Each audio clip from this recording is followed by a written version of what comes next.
ఇన్నేళ్ల నుంచి నించున్నారు స్వామి, కాళ్ళు నిప్పెట్టవా?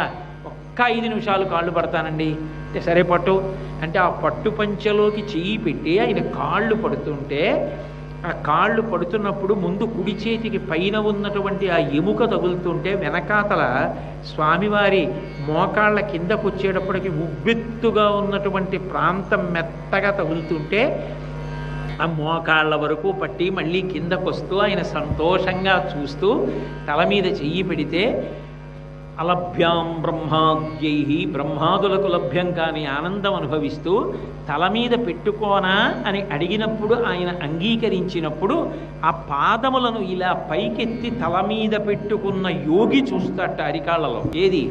రేఖామయధ్వజ సుధాకలచాత పత్ర వజ్రాంకుశాంబురుహకల్పక శంఖ చక్రై భవ్యైరలంకృతతలౌ పరతత్వ చిన్నై శ్రీవేంకటేశ చరణౌ శరణం ప్రపద్యే. ఎంత మెత్తగా, ఎంత కోమలంగా ఉంటాయంటేట ఆ పాదాలు. లక్ష్మీదేవంతటిది ఆయన పాద సంవాహనం చేయడానికి కూర్చుంటుంది కదూ, ఆయన పాదములు ఒత్తుతూ ఉంటుంది, ఆయనతో వెడుతూ ఉంటుంది అని గుర్తు. ఆ ఒత్తేటప్పుట అమ్మో ఇంత మెత్తటి పాదాలు, చటుక్కుని ఏదో విషయం మీద దృష్టి ఉండి కొంచెం గట్టిగా నొక్కుతానేమో, నొక్కితే నిప్పెడతాయేమో అని అనిపిస్తుందిట. ముట్టుకున్నప్పుడు అంత కోమలంగా, అంత మెత్తగా ఉంటాయిట.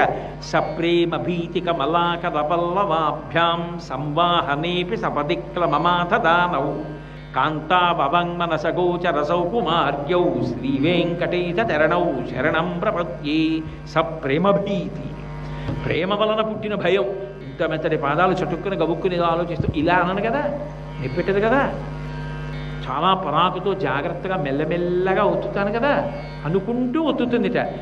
ఒక్కదానిగా ఒత్తడం ఎందుకు, 2 పాదాలు ఇలా దొరికితే అదృష్టం కదో అని లక్ష్మీ మహీతదనురూప నిజానుభావ నీళాది దివ్య మహిషీకర పల్లవానాం ఆరుణ్య సంక్రమణ సక్కిల సాంద్ర రాగౌ శ్రీవేంకటేశ చరణౌ శరణం ప్రపద్యే.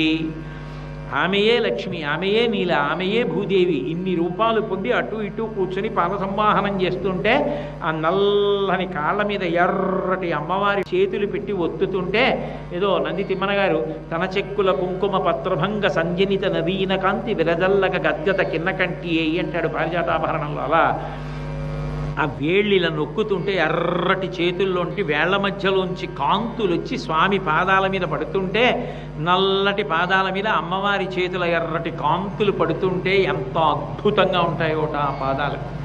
అటువంటి పాదములకు నేను శరణాగతి చేస్తున్నానంటారు. ఆ పాదముల అడుగున దివ్య చిహ్నములు ఉంటాయి. రేఖామయధ్వజ సుధాకలచాత పత్ర వజ్రాంకుశాంబురుహకల్పక శంఖ చక్రై.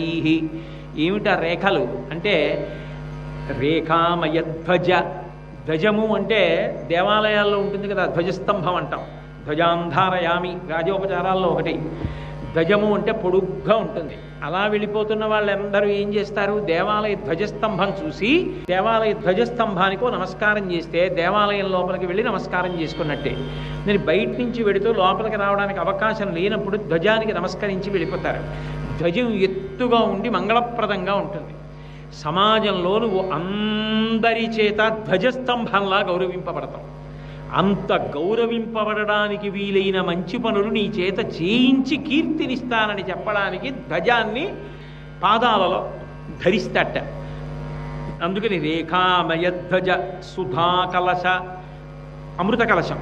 అమృత కలశం అంటే ఏ అద్వైతానుభూతి అనుభవంలోకి వస్తే ఇక మళ్ళీ పుట్టవలసిన అవసరం లేకుండా జీవన్ముక్తుడైపోతాడో అటువంటి భగవదనుభవాన్ని, అద్వైతానుభూతిని నీకు నేను కల్పిస్తానని చెప్పడానికి సుధాకలశ, ఆతపత్ర, విసినికర్ర.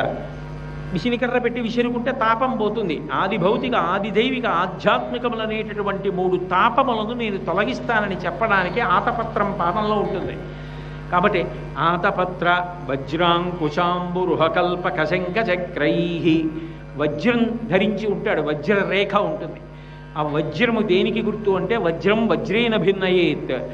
ఎన్ని దుష్కర్మలు ఉన్నా అన్నిటినీ కూడా నేను నా పాదముల దర్శనము వలన కలిగిన పుణ్యము చేత ఉత్పన్నమైన అనుగ్రహము వలన భేదిస్తాను, నీ పాపములు పోగొడతానని చెప్పడానికి.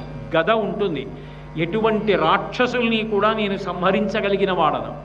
కౌమోదకి, ఈ భూమిని కాపాడుతూ ఉంటాను నేనే, ఈ భూమి నాది అని చెప్పడానికి గదని ధరిస్తాడు. సర్వం శ్రీ ఉమామహేశ్వర పరబ్రహ్మార్పణమస్తు. స్వస్తి.